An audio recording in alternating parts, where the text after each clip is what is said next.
I'm Paul Santa Ana, and my film is called Balut Country.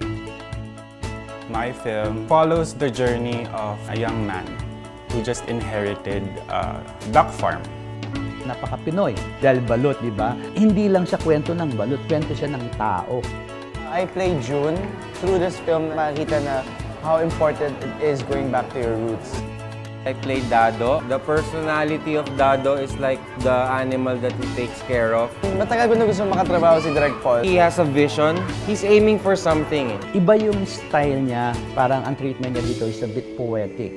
I wanted the character to find out why it is important to get to know his late estranged father through the eyes of other people.